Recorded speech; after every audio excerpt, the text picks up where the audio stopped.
Have you thought about giving your child the ultimate gift? Have you thought about giving your child a weapon, a tool they can use to better navigate the deep and tumultuous waters of international tax and global business? Well, if that's the case, then stay tuned, because I'm going to talk about the best countries where you can give birth to give your child the strategic citizenship they deserve. Hello everyone, this is Javier Correa from the Nomad Capitalist Research and Development Team, and today I want to talk about family. Today I want to talk about legacy, and today I want to talk about our children, our descendants. We often talk about how we are going to save taxes, how we are going to optimize our lifestyles, how we are going to live internationally. But it is important to stop and think, from time to time, about what legacy will we be leaving our children. Our children deserve opportunities. Our children are going to inherit a more complex world. They are going to inherit an overregulated world and a very overtaxed world. So if we can make their lives easier, shouldn't we aim to do that? And that is the purpose of this video. In order to help our children, not only can we provide them with an excellent education, not only can we provide them with wealth, not only can we provide them with a great variety of tools, but we can also provide them with something very strategic.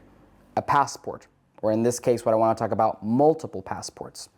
So in order to talk about passports, we have to understand exactly who has a right to a passport to begin with.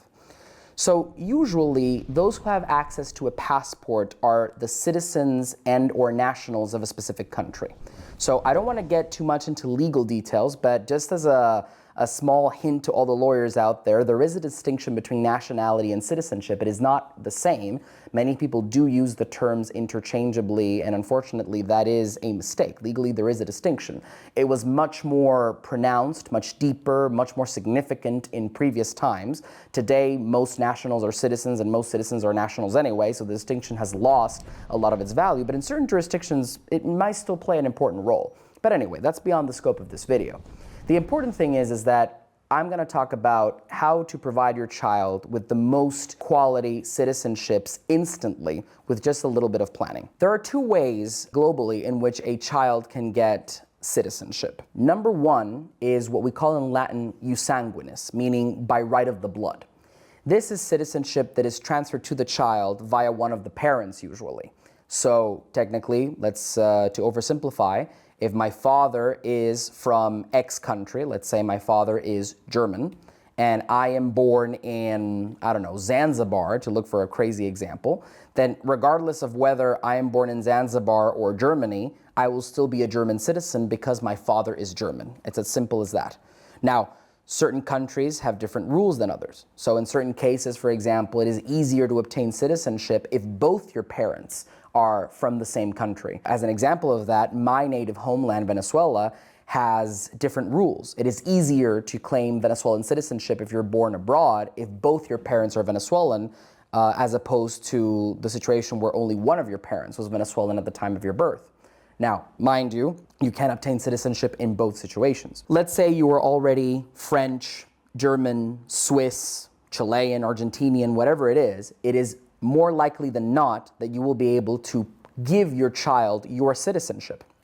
If, in addition to that, you are living a global lifestyle and your partner, your boyfriend, your husband, your spouse, your significant other also happens to be a citizen of another country, then your child will very likely obtain two citizenships by right of the blood, by jus sanguinis. Let me give you an example. Let's say you have a child that is born to a Swiss woman and let's say, an Argentinian man. That child, regardless of the place of birth, will very likely be a Swiss citizen at birth and will very likely be an Argentinian citizen at birth. So that already instantaneously gives your child two citizenships, simply by virtue of having you as a father, you as a mother, and vice versa, right? So essentially that already helps your child a great deal. Also, before I move on to the other type of citizenship, it is important to note that if you have a right to claim a specific citizenship by descent, let's say you are American or Canadian, for example, and you can claim that Irish citizenship by descent. You can claim that Italian citizenship by descent, which usually involves going back and looking at your grandparents or your great-grandparents, and occasionally even further back. Once you've obtained that citizenship, you are able, in most cases, to then transmit that citizenship to your descendants. So any child that is born thereafter would also be Italian or Irish. So if you have multiple citizenships, it is also very likely that you can transmit all of those citizenships, you can transfer all of those citizenships to your child. So again, to my previous example, Swiss mother, Argentinian father, baby will be Argentinian and Swiss. But if both parents are dual nationals, let's say mom is Swiss and German and dad is Argentinian and French, it is very likely that the child will then inherit all 4 citizenships instantaneously, simply for being born to that mother and to that father. Now, very few of us are lucky enough to have such a direct and such a diverse family tree, but it is very much possible. In fact, even countries that have strict rules when it comes to dual citizenship tend to have exceptions when that dual citizenship is obtained by descent and by right of the blood. So very strategic to claim that citizenship you may have a right to by descent or marriage or exception or naturalization or whatever it is prior to planning the birth of your child. Now, the second way in which a child may obtain citizenship instantaneously is jus solis, as they say in Latin, or right of the soil, which basically means that I am a citizen by virtue of simply being born on the territory or in the territory of a specific country. Now, this is quite rare in the world, with the exception of the Americas. The New World, as my forefathers used to call it. So in the New World, in the Americas, most countries have right of the soil, meaning that regardless of the immigration status of the parents, if the child is born on the soil of that country, that child will also be a citizen of that country. So again, to use the example of my native homeland, Venezuela, anyone who is born in Venezuela is automatically a Venezuelan citizen. No questions asked. All you have to do is be born there. Now, the Venezuelan passport might not be the ideal one at the moment, but there are other countries in Latin America that can provide a strategic passport for your child. Now, what qualifies as a strategic passport for your child will depend on your individual circumstances. If your child already has a top-tier passport, for example, because you have a European passport or a Canadian passport, then maybe, the first country that comes to mind, which is Chile, is not as important. Because in Chile, for example, you do have birthright citizenship. So, for example, if you already are Canadian or German or Swiss, maybe that visa-free access to the US is not as important for your child. Maybe it's not as strategic. So maybe, you might prioritize something else above giving birth in Chile. Because again, the major benefit of giving birth in Chile would be that visa-free access to the US, whitelisted country around the world, very neutral country around the world when it comes to global affairs. There is somewhat, I guess, a style of tax friendliness for certain people who relocate to Chile under certain circumstances, but it's not its big thing. So Chile should be on your radar, but again, with nuances. In addition to that, if you look to North America, you could talk about Canada for very similar reasons. Canada also has citizenship by birth. So if you are an immigrant and you give birth in Canada, your child will automatically be Canadian. Should your child be Canadian? That depends on your individual circumstances. As of now, Canadians can keep their passport and not be subject to worldwide taxation. Can Canada move closer to a US-style citizenship-based taxation? Potentially. However, Canada has a large network of tax treaties which are drafted in such a way that it would make it very difficult and unlikely that Canada would be able to establish citizenship-based taxation, at least to the same extent that the US has. So depending on your circumstances, a Canadian passport for your child might also be quite strategic. Now, those are 2 top-tier options when it comes to great passports for banking, for travel, for preferential access to certain immigration programs in other countries and so forth. Now, in addition to that, you have other interesting places that also have citizenship by birth. For example, Uruguay in Latin America. If your child is born on Uruguayan soil, let's say you go to Montevideo and you give birth in Uruguay, your child is automatically a Uruguayan citizen, entitled to a Uruguayan passport. And guess what? Uruguay is a very tax-friendly country. Same thing happens with Panama. So it might be interesting to give your child a citizenship of a country that could always welcome them and that is tax-friendly. So a lot of our clients, for example, from Europe or the US or wherever it may be, pay top dollar to get into these countries through the different immigration programs that exist.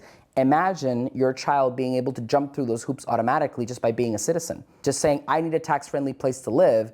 I can just go to Panama because I was born there. I can just go to Uruguay because I was born there. So that is something very important to consider, and those are two countries that I would definitely keep on the radar if you want to give your child a friendly place to call home, at least for a few years, or to conduct business from. Now, in addition to Uruguay and Panama, which again are very tax-friendly, and I think that's their major advantage, another country that might come to mind is Mexico. So for example, if you're American and you live in California, Texas, Mexico's right across the border.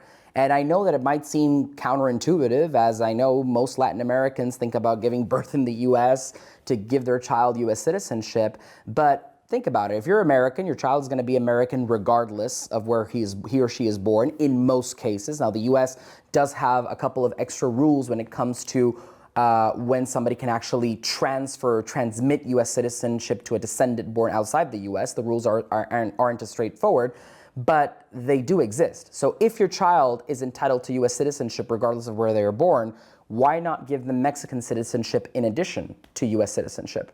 Mexico is very interesting, growing from a business perspective. It's a pretty solid travel document. In many ways, Mexico is a superpower in Latin America, very large economy. Giving your child that possibility to do business more easily in a country like Mexico, just by giving birth there, is also a very interesting opportunity. So Mexico, definitely a country that would be on my radar if I were looking at birthright citizenship for my children. There are some other plays you could do. So for example, there are some islands, the Dominican Republic might come to mind, not so much great for travel like a Mexico or a Uruguay or a Panama, or definitely not a Chile or a Canada, but still maybe a strategic play.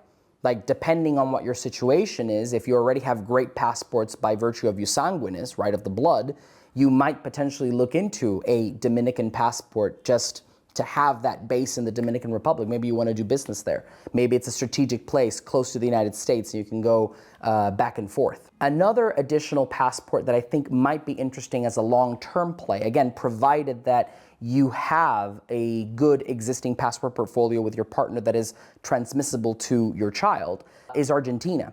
So Argentina is also a very interesting place. Birthright citizenship, and it's a great travel document.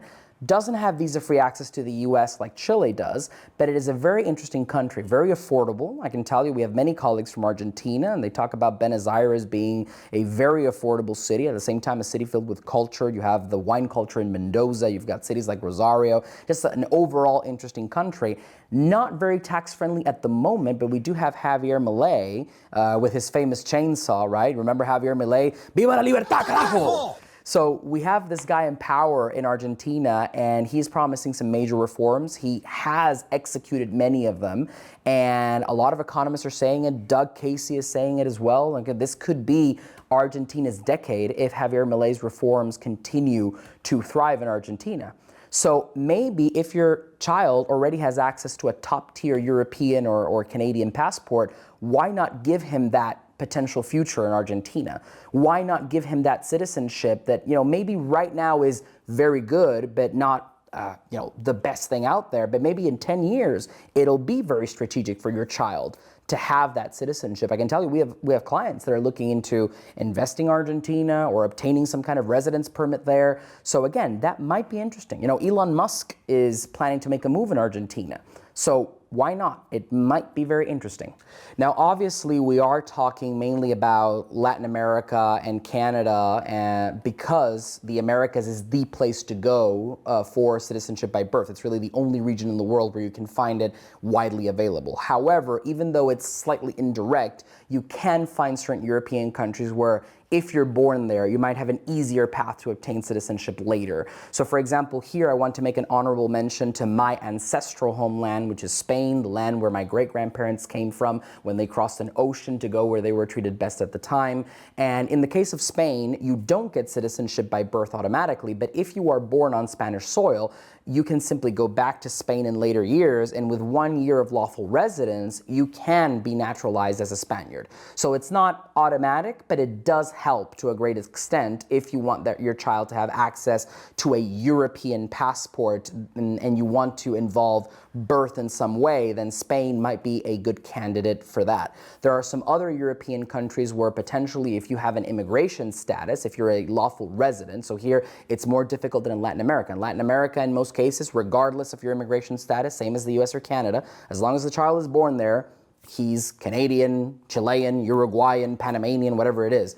In Europe, it's not as easy. So in some cases, if your child is born there and you have some kind of residence permit there, maybe you have a golden visa, it depends on the jurisdiction, you might be able to guarantee that that child gets that European citizenship. But it is more difficult, it does involve more planning, it is more costly, but ultimately it also is an option. Bottom line here for everyone is citizenship is a tool. Citizenship is a weapon. The more options you give your child, the more freedom your child will have, the more successful your child will be. Before I go, I do want to talk about maybe the elephant in the room, which is US citizenship by birth. Yes, the United States does have birthright citizenship. A lot of Latin Americans go for that.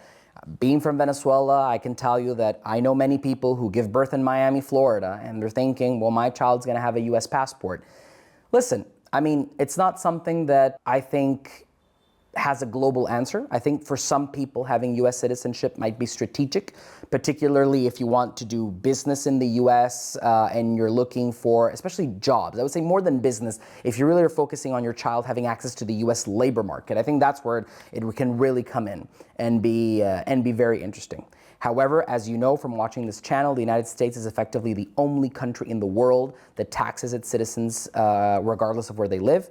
So know that you are giving your child great opportunities, especially when it comes to the labor market. On the business side, honestly, the US is very open to foreign investment, so I don't know if the advantage of being a citizen is that huge over being a non-resident investor, but at least for the labor market, there is a big advantage. But know that you're also giving them a lot of paperwork. You're giving them a big compliance burden to carry on their shoulders. Your child is going to have to deal with FACTA. They're going to have to deal with many different things, and you have to really consider if the benefits of US citizenship for your child will really outweigh the costs of maintaining that US citizenship, because at the end of the day, US citizenship is costly to maintain, especially if you're at a high level in business, if you want to bank around the world, if you want to do business globally, then US citizenship doesn't make things impossible, but it does make things more complicated, definitely. So with that in mind, I hope I gave you some good ideas as to where you can give birth to your child, what are the different advantages that different countries might offer, and if this is something that interests you, if you want to know how to build a passport portfolio for yourself or for your future children or for your current children potentially as well, then don't hesitate to go to nomadcapitalist.com/apply. We'd be more than happy to help you. Subscribe to this YouTube channel, follow us on Instagram, and I'll see you in the next video. This is how to live like a king in Medellin.